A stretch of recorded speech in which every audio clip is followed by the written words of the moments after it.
registered earlier got the change from 11 to 10. That was a mistake, some kind of glitch. But nonetheless, this will be recorded. So we're here for our first fall tech talk for ET Forum. I'll change this slide.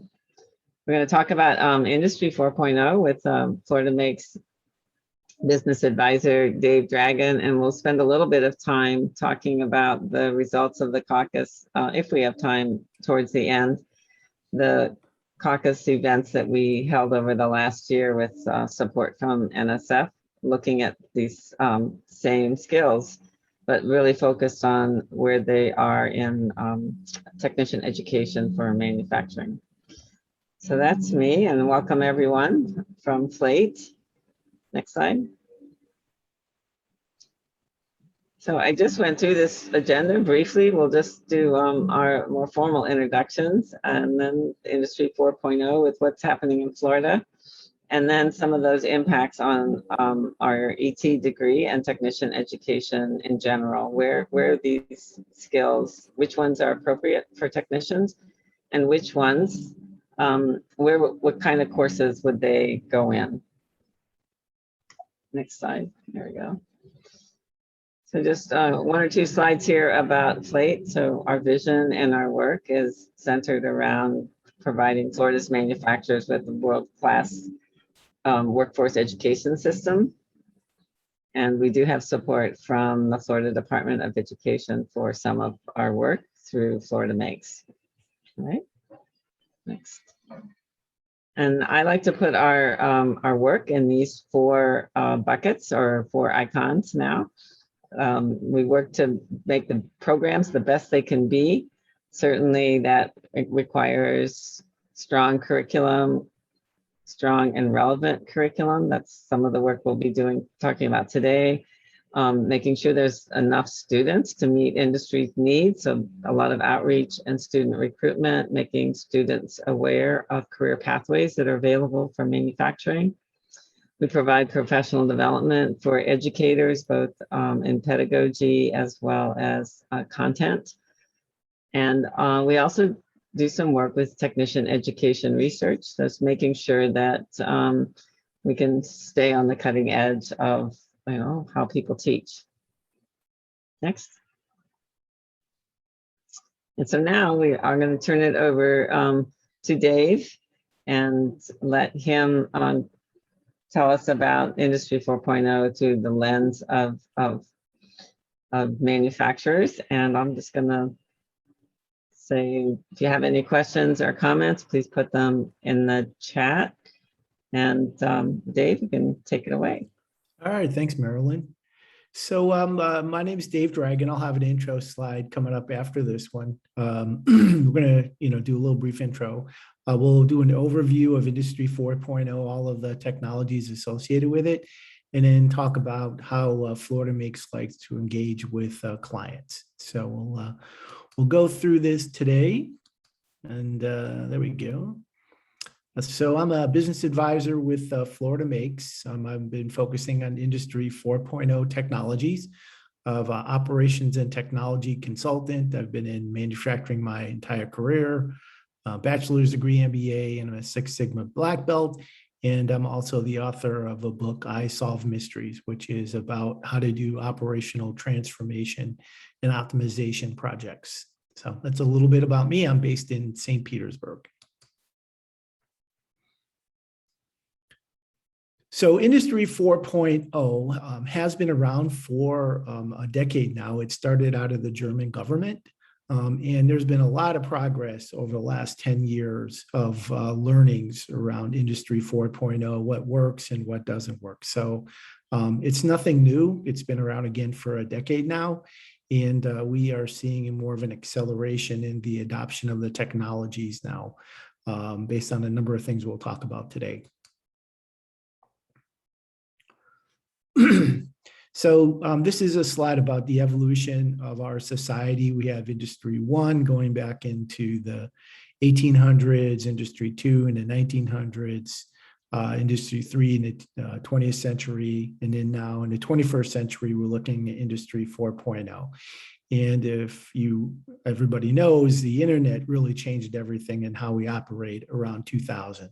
So I would say that Industry 4.0 really got started and really got kicked off, at the end of the 20th century, right around 2000, but more formalized with the German government project in 2010. So one of the things that happens in technology, if you've been around technology, is every 5 to 10 years, we get this quantum leap in technology where the hardware, the software, the data, and the knowledge all makes this major move forward. That's one of the things that happened with the internet in 2000, and it's continued over the last 20-something years. One of the big changes that happened about 5 to 7 years ago was the move to in-memory computing. If you remember your old computers, laptops, they had hard drives in them. About 5 to 7 years ago, that changed where they went to solid state chips in the computers. So that increased the speed that you were operating with on your desktop. And if you think about it, the speed that you're operating with on an enterprise level, made a tremendous difference when people went to in-memory computing. And that's one of the reasons why you've seen cloud take off so much over the last 5 to 7 years, and also artificial intelligence and machine learning, because now it's got that advanced speed capability with this in-memory computing. That's one of the foundational changes. So why are companies implementing Industry 4.0? We're all aware, if you're in education or in industry, of the chronic shortage of workers. And we hear this across the country and quite honestly across the world. So we have a shortage here and it doesn't look like it's going to change. We need to attract the next generation of employee to manufacturing. Over the last 20, 30 years, we've been putting manufacturing on a back burner as a viable career for people. But now, we're finding that there's not that many people interested in going into manufacturing. And so we need to come up with a way of attracting that next generation of employee coming into manufacturing. These technologies provide a lot of operational efficiencies. It's going to increase competitiveness, foster innovation, and then, you're going to wind up connecting better with your internal employees, your customers, and your suppliers. So what happens if you don't do anything? What happens if manufacturers don't do anything? The labor shortage is not going away. So they're going to still struggle with trying to get people to come into work. They're going to struggle with attracting the next generation of manufacturing employee. Their operational efficiencies will continue to erode, and their competitiveness will continue to erode. One of the interesting things is that typically companies look at their competitors as people who sell products to them.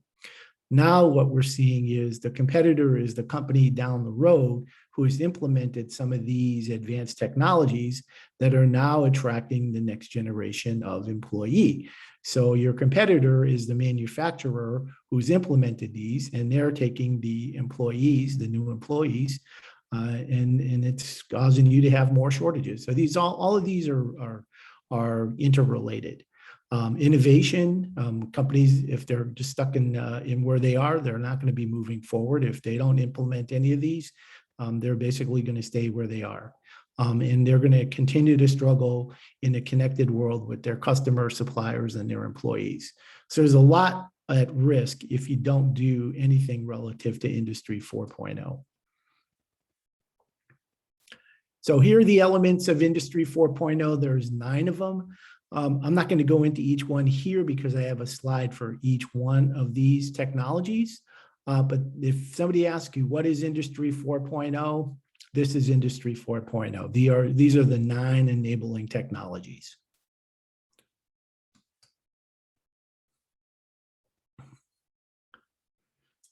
So if you watch the news and pay attention to what's going on, cyber crime is here to stay, and it's not going to get any better anytime soon. And manufacturing is one of the top markets for cyber criminals.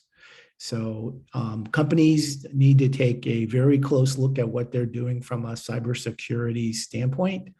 And one of the things that's happening in the marketplace now is larger companies in their supply chain risk analysis are going to smaller companies and saying, what is your cybersecurity plan?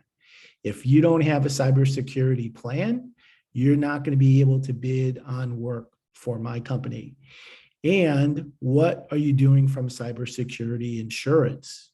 Because they're going to mandate that in their contracts. So two things for smaller companies and mid-sized companies to realize.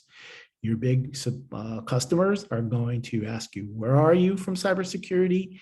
And where is your insurance associated with this? So another burden putting on the smaller and medium-sized company. The industrial Internet of Things. This is where you're connecting all these sensors and devices. The one thing about the industrial Internet of Things that you have to realize is as soon as you connect an IoT device, you're going to be generating a lot of data. So you need to have a very good data plan, which we'll talk about later. IoT, we have a couple of suppliers that provide IoT solutions. One is a company that works with manufacturers around inventory management. And instead of using barcode readers, they use RFID technology. So it's hands-on management of inventory with RFID tags and RFID readers in the manufacturing facility. Another company that we work with from a supplier standpoint has a solution around machine analytics. So they have devices, sensors, and other devices that they connect to the machines to get real-time information off the machines. And then they provide the analytical platform to be able to analyze what's going on in the machines. One interesting IIoT is there's a company on the west coast of Florida that makes fire trucks. And one of the things that they've done is they've turned the fire truck into one big IIoT device. So all the different systems, all the different sensors on the fire truck, they're now collecting all that data real time. So we have a fire truck that's an IIoT device. So the number of them out there, the variety is very wide. But this is where you get real-time information to be able to connect and really understand what's going on in your operations. Cloud computing, as I mentioned, we've heard more about cloud computing in the last 5 to 7 years because of this in-memory technology, but cloud computing has been around for well over 20 years. I was with Oracle, the large technology company 20 years ago, and we were involved with cloud technology back then. There were a couple of executives who left Oracle to start an ERP system in the cloud. And 20 years ago, people thought these guys were crazy. What are you doing? Who's going to buy an ERP system in the cloud? That's an enterprise resource planning system. Today, it's hard to find an ERP system that's not in the cloud. So this is an example of the evolution versus the revolution in technology. Cloud's been around for 20 years. 20 years ago, nobody would buy an ERP system in the cloud. Now everybody has an ERP system in the cloud. So this is an example how technology has evolved over the years.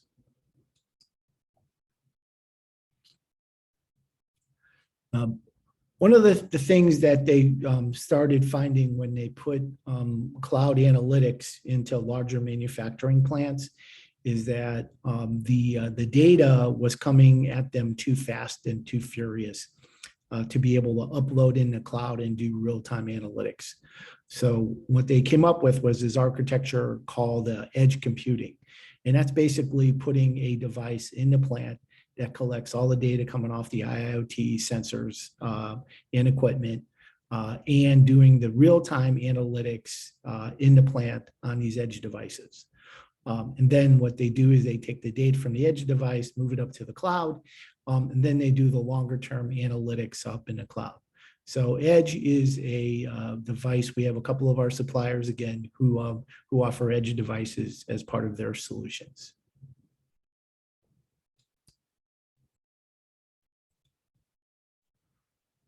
Okay, big data and analytics. Big data to one company is small data to another, and small data to one company is big data to another. It's all relative to your side. The point is you have to have a plan around managing data. This is one of the areas that manufacturing companies have struggled with the most. They typically don't focus a lot in on having a real good data management plan. And now, if you're going to be turning on all these IIoT sensors, you really have to know what you're doing from a data standpoint. So data and analytics is where you bring a competitive advantage to your organization. This is where you see a lot of the artificial intelligence and machine learning in the analytics and big data area. And again, this was spawned quite a bit from the implementation of these in-memory computing platforms. So that really accelerated how people could go and do real-time and more long-term analytics on the data that they're receiving. So this is a big area. This is a competitive advantage if you do it right. And again, manufacturing companies traditionally have not been very good at doing data management and real good analytics.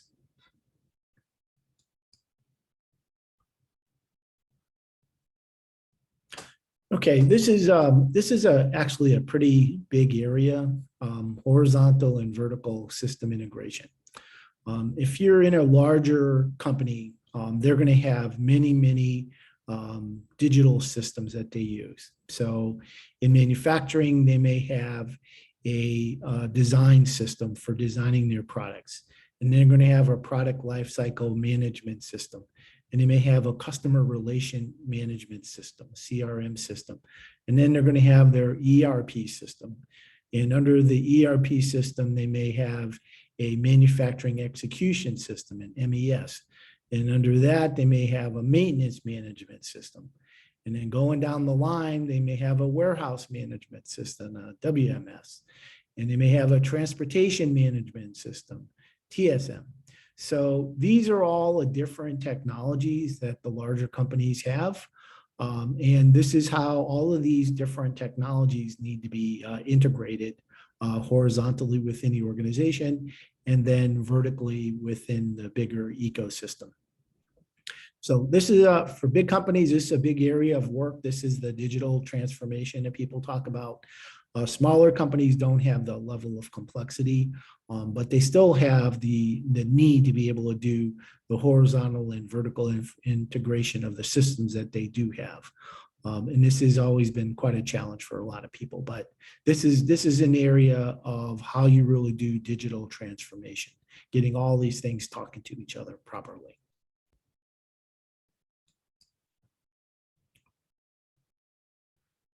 Okay, so we're going to shift out of the technology area, the infrastructure technology area, and move into some of the more advanced manufacturing technologies out there. 3D printing, additive manufacturing is alive and well in Florida. It's very robust. There's small companies doing it, middle-sized companies, large companies.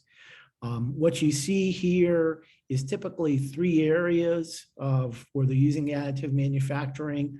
One in the R&D area, developing prototypes. 2 in the operation area, actually producing parts with 3D printing. And also different areas of high-speed 3D printing now that's coming out. And the other area is in the maintenance and component area in the plant. So many companies now have 2 3D printers for maintenance. They have one for metals and one for plastics, and they produce their parts that they need within the plant, and also all the parts that they need to repair their equipment.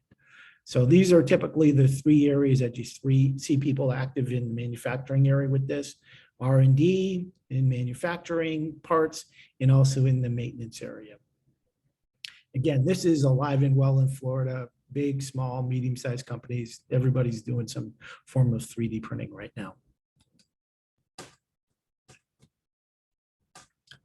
Augmented reality. So this is one of the more advanced areas. I was at a recent conference for the MEP, manufacturing extension partnerships around the country, and a number of them are pretty advanced now in the augmented reality area.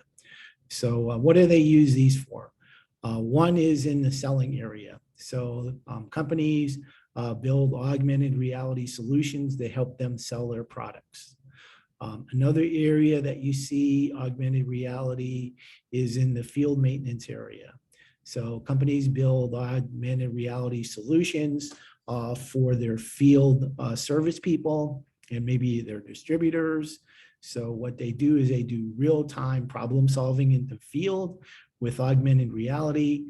The information comes back to, say, a group of engineers who can be at the corporate office or spread around the world for that matter. And they're doing real-time problem solving in the field with augmented reality solutions. The next area that we're seeing emerging is in the training area. One of the big challenges that we've had for many, many years is capturing the tribal knowledge and the institutional knowledge of people on the manufacturing floor, the specialists that know how to produce parts. So what they're doing now is they're videotaping the actual production of the parts with the operators there. And then they're using augmented reality to be able to train people on how to do certain job functions. So if you're moving from a different department into another one, or you're new to the company, they're using this as a training mechanism to show you the right way of doing things and capturing the tribal and institutional knowledge within an organization. So this is emerging and people are using it. It's very powerful technology to address a number of challenges that we've been trying to face over the years.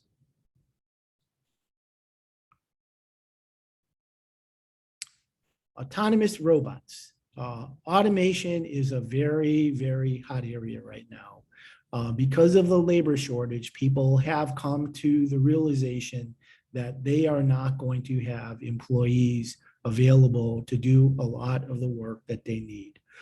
The other thing they're looking at is, from an automation standpoint, to get away from repetitive motion work that cause a number of injuries for manufacturing employees. So you have standalone robots. The one on the top left is a welding robot. And then you also have what's called cobots. And that's an interaction between the robot and the human. So these are the two typical kind of robots that you see out in the marketplace when you're looking at automation solutions. The one in the middle, these are autonomous vehicles that you would basically see in like a Amazon distribution center. People are also using these in manufacturing, where at the end of the production line, instead of having a forklift operator move materials into the warehouse, they have these automated vehicles, autonomous vehicles, basically at the end of the warehouse or end of the production line, and then moving the materials into the warehouse.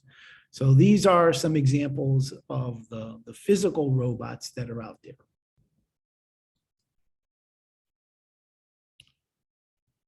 Then we get to the digital robots. Robotic process automation is a digital robot that does work for you.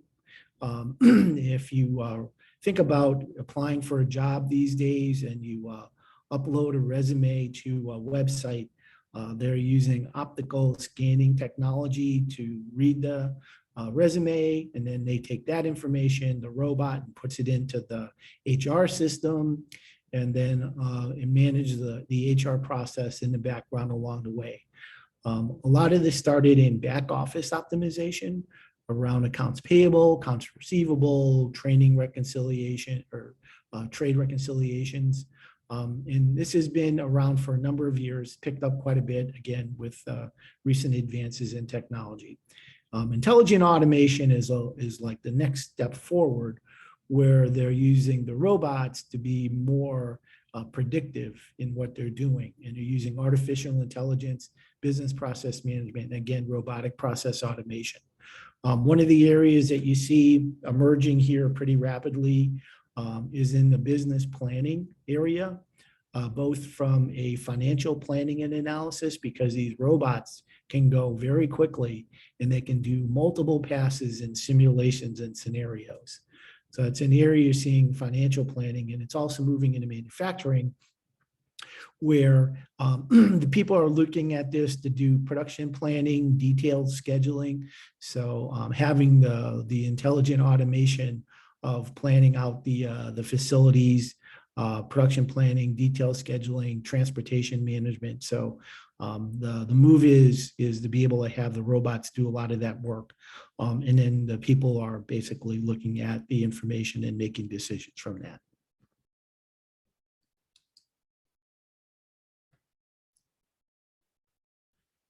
Simulation. Again, this is some of it's been around for quite a long time now. Some of it's kind of emerging in a different area. We'll start at the bottom one, the digital twin. So digital twin technology has been around for quite a long time. And that basically is you're doing a digital version of a piece of equipment. So in this case, you have a compressor, and you can actually run the compressor through its paces from a digital standpoint to see if it's going to give you the performance that you're looking for. One of the solution providers I mentioned before that does the inventory management with RFID technologies, they give you a digital twin of your manufacturing plant, so that you can look at your phone or you can look at a tablet and you can see exactly where all the inventories are in the plant based on the RFID tags reading their location and then sending that information to the digital twin of the plant. You can press on an example, it'll pop up and tell you exactly where that inventory is in the plant. The other one is simulation, and this is an interesting emerging area. These all are interesting. If you're going to buy a piece of automation equipment now, they're going to do a simulation of the automation equipment so that you can actually see what it's going to look like. And they'll have robots and conveyors and autonomous vehicles in the simulation now, so you can actually see what it looks like. There's a company that does a lot of work in gaming technology that has moved out of just the gaming world and now has an industrial version of their simulation package. And it's very, very detailed. You ingest information on all the different pieces of equipment. It reads it. And when you look at the simulation, the plant looks just like what you would see on the shop floor.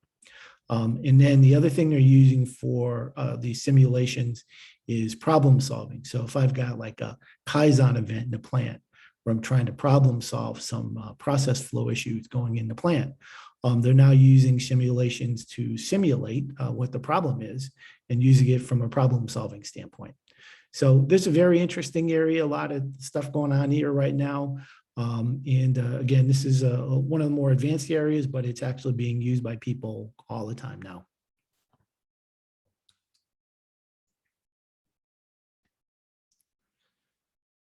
So those are the 9 Industry 4.0 technologies. So for us at FloridaMakes, we are chartered to help small and medium-sized manufacturing companies improve their operations. And a lot of these technologies will do that. So we offer multiple services in this area. The first one is an assessment, so we can understand where you are from a current state standpoint, because it's very important to be able to know current state before you can plan future state. And from the future state development, we need to help people develop their Industry 4.0 strategy and roadmap on how they're going to accept and adopt these technologies into the manufacturing facilities that they're running. So that's an important area for us to be able to help the small and medium-sized manufacturers. Now, one of the big things that caused failures of Industry 4.0 up front was they didn't have a strategy associated with what they were doing. They just jumped in and tried to do projects. Well, those projects now have a little bit more maturity to them. So if you have a big problem in one of your facilities, we do have some of these solutions at the ready to be able to go and do a rapid deployment of an inventory management or machine metrics or whatever. So although you still need to have a strategy, we do have point solutions that help manufacturers solve operational issues today.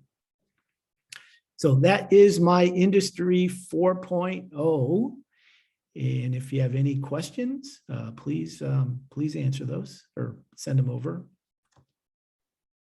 I had, actually, Richard Gilbert's here with me. He's going to ask a question, and I've got one myself. This is Marilyn. I don't see any others, but please, anybody put them in the chat. Good morning. Good morning. I run or am part of a small consulting company that's primarily focused in process control. Mm-hmm. The experience I have is that not all companies are doing all of the 4.0 efforts at once, and that some companies are, and there's no particular sequence of events of what they do, and that sometimes one company finds it a challenge and another company doesn't.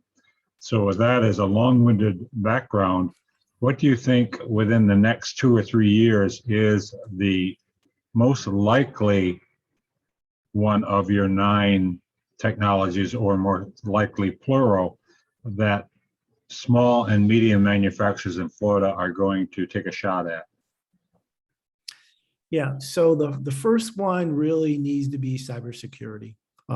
If you don't have a strong foundation in cybersecurity, that's going to be exposing you to a lot of problems. We already see a lot of activity in additive manufacturing, so that will continue to expand within the state of Florida for small and medium-sized companies. And the next one are some of these solutions that are already built with the analytics built into them. So they're rapid deployment, plug and play solutions. So if you're doing industrial controls, one of the examples is this company that has these sensors that we can grab information from on the different pieces of equipment, and they get you up and running within a couple of days. So these rapid deployment solutions for small and medium-sized manufacturers, I think will be the area where we see a lot of value for them. So those would be the 3. Okay, great. Thanks for that. Anyone else out there have a question? I'll ask the one that I put in the chat a little while ago. When you were talking about additive manufacturing, we struggle with how to teach that in its own piece, or is it part of a manufacturing education, technician education program? So are there special techs that would do that, would run those additive machines, let's say in the maintenance department or something? Or from what I've seen is they start with the engineers that are involved with maintenance in running the equipment.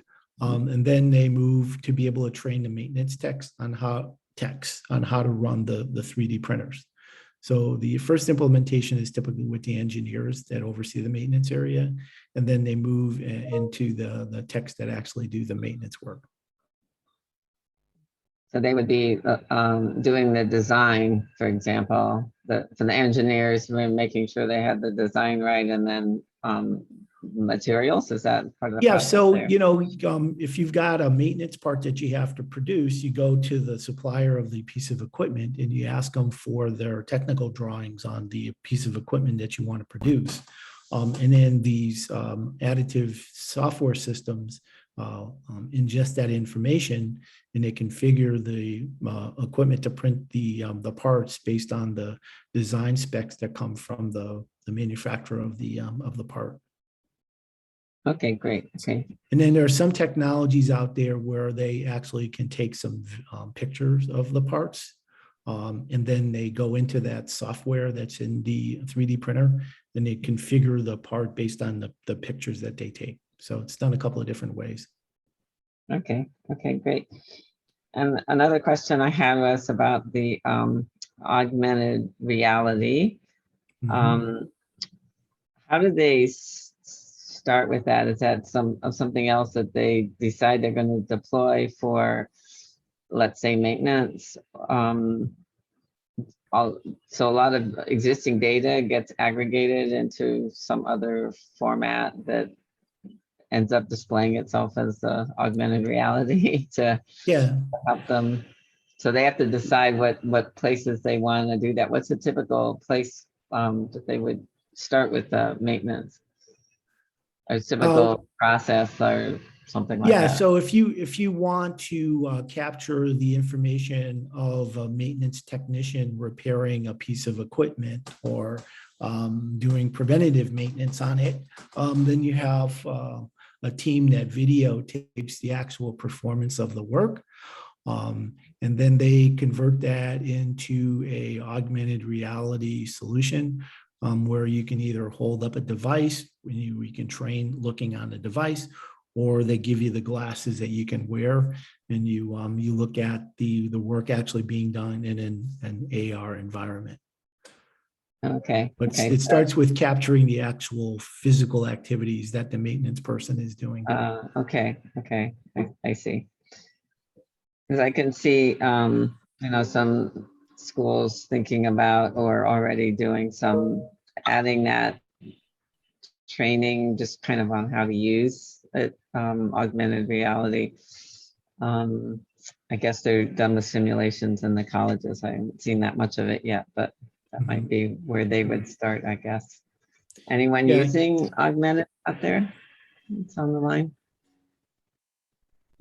This is Steve Sircone with Bluegrass Educational Technologies, and we're actually implementing Z-Space into quite a few of the colleges now for augmented reality and to be able to dissect different components and actually get into the different systems.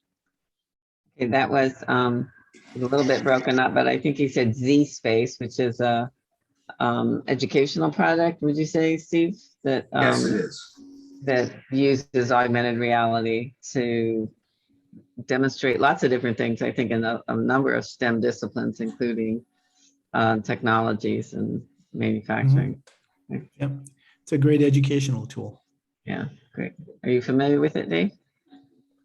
No, I haven't heard of that. No. Okay, cool. All right. There's a lot going on out there. It's hard to keep track of Oh, everything. yeah. Well, yeah, I'm sure we all know that. We've been bombarded with stuff, and where to start first is always a question with not just for the companies, but for the colleges as well. All right, anyone else? Last chance, or not really the last chance, but we were gonna move on to look at some of the results that related to this from the caucus that we held last year, the project we had that was funded by NSF. You go to the next slide, please. That really started with this particular concept of what are the skill sets that from Industry 4.0 that our manufacturing technicians would need. And we tried very hard to focus on those that were pertinent for the starting technician. So the student of our 2-year programs in engineering technology or advanced manufacturing or whatever, but the technician coming out of that 2 years of education and training, what skills would they need to kind of hit the floor running with respect to this Industry 4.0 list of technology areas? So next, Teresa. It's a little slow, moving around the corner. Seems to be getting a little slower. So we, just a little tiny bit of background on this project. We had intended to have a face-to-face event for a day and a half, which got interrupted by COVID. And instead we developed a survey for industry and educators to kind of take the pulse of these Industry 4.0 technologies. This map just shows the responses we got from around the state. The questions of interest were the exact question I just mentioned, that what are the skills that the starting technician would need or will need in the very near future, in the next couple of years, from this collection of Industry 4.0. Next, technologies. It's getting slower and slower on my screen. I don't know there we go. So we have a slightly different view, a look of the 9 technologies, but different representation. This one came from the Boston Consulting Group. However, you'll see that the 9 items are the same. So that was good to see from the graphic that that Dave just shared with us. I used to use this slide. You did. We Yeah. very nicely and fondly referred to them as ice cream cones as we Yeah. were working through this project. All right, Yeah. next. So we have this list, and the question I'm going to ask our audience today, you want to bring up the poll, Teresa? It looks like the question is missing here. But the question is the same one now I've mentioned twice. Can you pick out the top 4 of the skills that you think a starting technician would come face to face with first in their job? So would they, a manufacturing technician, brand new out of college, would they interact with an autonomous robot, simulation, et cetera, down this list? So hopefully everyone will chime in and respond to this. Everybody there? I haven't seen any responses yet. So use the scroll bar to scroll down a little bit farther and just pick those top 4 that they would come face to face with. So we only have a few responses here coming in.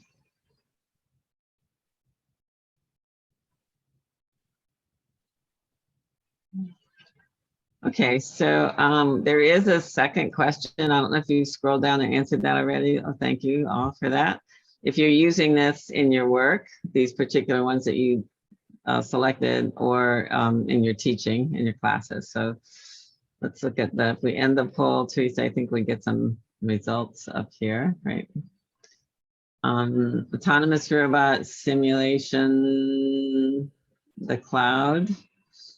Looks like number 3, additive, subtractive, pretty close to the top 4. And then a lot of yeses for incorporating them in either your work or schoolwork or in work.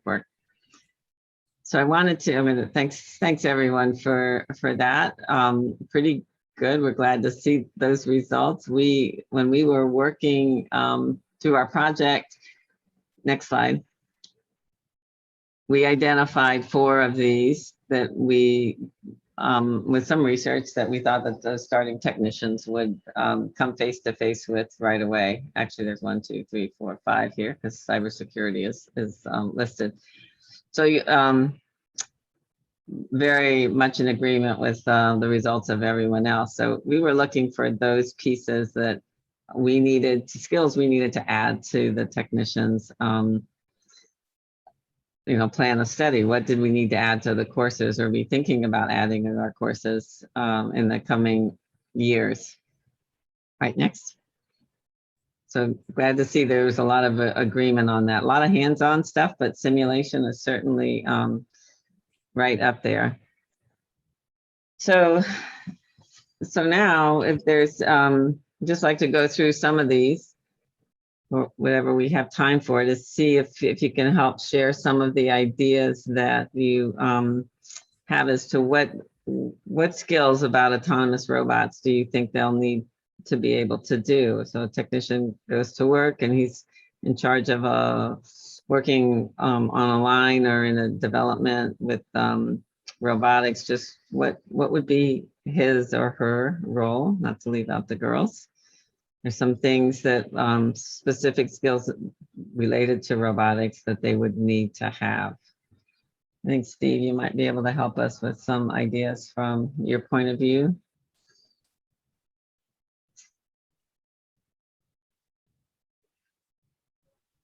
You ready?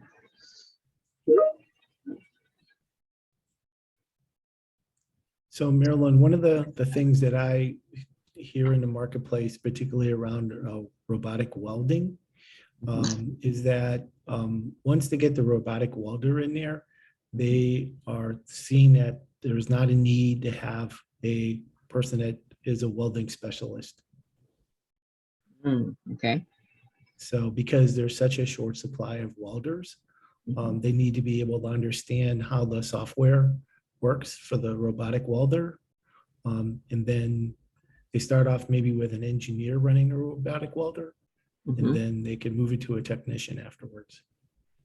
Okay. Okay. So welders beware in the production line, perhaps, but not maybe in the maintenance areas where there's, I believe, probably a lot of welding going on. Yes, I've seen banks of robotic welders, just lined up, all doing the same thing many times during during their shift or all day and all night, very same tasks, producing more parts in an automotive facility, a production facility, for example.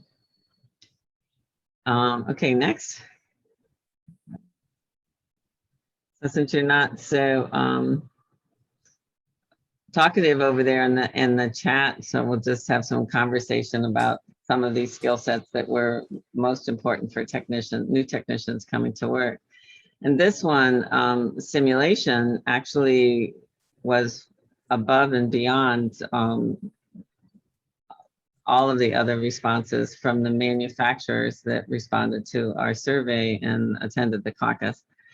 There's higher level thinking skills related to simulation about predicting, designing new products and processes, and the importance of a technician's working in that space with the team of probably engineers at the same time. This was a skill set that I think includes troubleshooting, creative thinking, problem solving skills. And although we tried to focus on the entry level technician, this may be some skills that they want to develop and may not actually get with a brand new tech, but certainly something that could be developed as they work their way and learn the process and products and in the particular facility.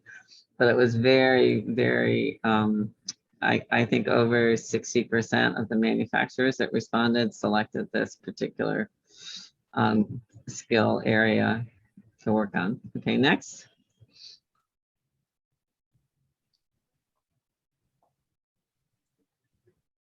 And we didn't get too much response from the Industrial Internet of Things from either the manufacturers or the educators, although it's a very hands-on part.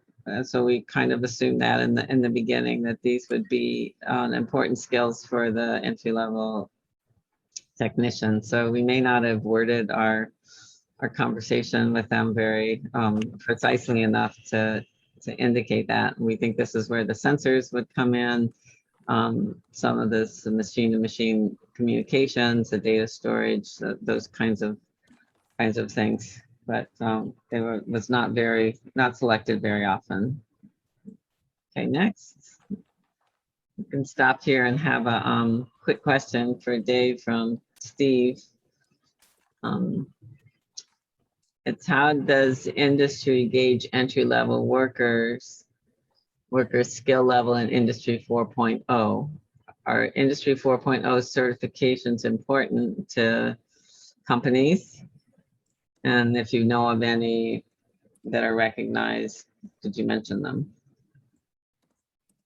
Yeah, so I think, the expectation of a lot of people now is that people can kind of hit the ground running coming in, even the entry level workers, right, with the right amount of training. So to be able to kind of get the training to be able to come in and start working and delivering value to the company, I think that's what manufacturers are looking for, because they don't have a lot of extra time and they need the people in there. Are you familiar with any of the certifications around Industry 4.0? I am not. I mean, I know there are certifications around cybersecurity, but I'm not in the certification area, so I'm not familiar with what those are. Okay. All right.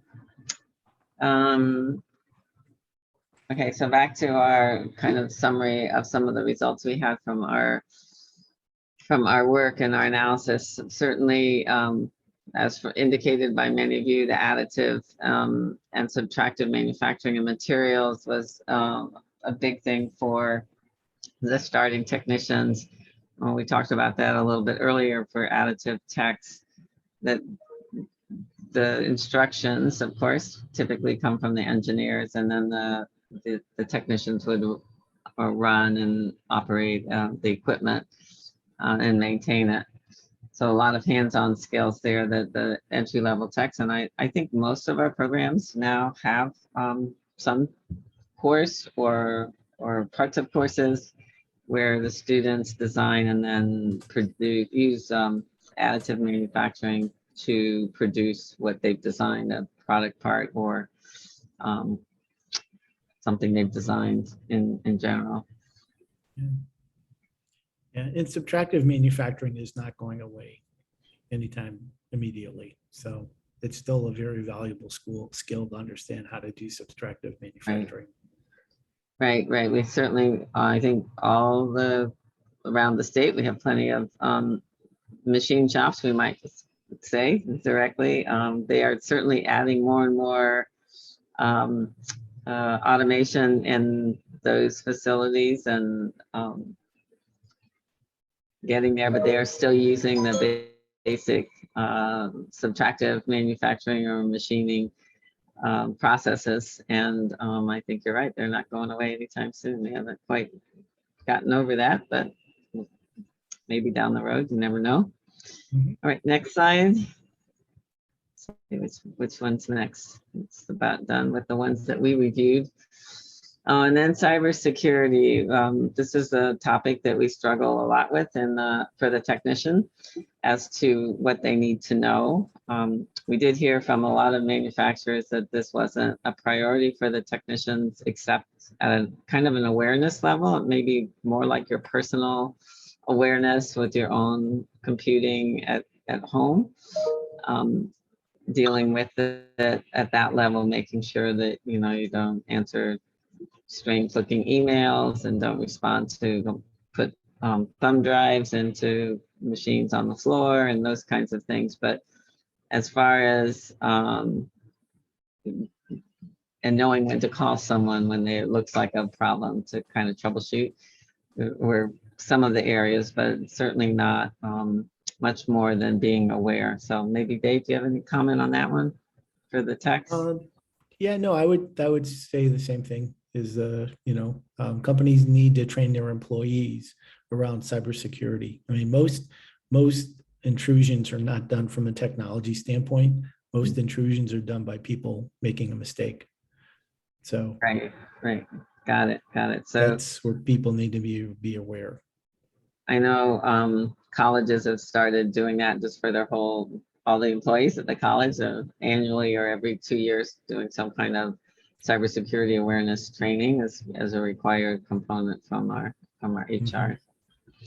So similar perhaps for the manufacturing and the technicians. Next.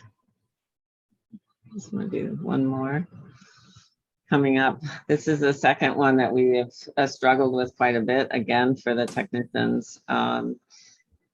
Thinking about them getting just displays of lots of data at the HMIs. And for example, that they may not actually be engaged in any of the processing of that data, identifying outliers. That's probably all done by machines or sorting or all of those dealing directly with the data files, but they have to be able to read the interfaces and understand what they're saying when they're working on the floor. So what does that mean for teaching?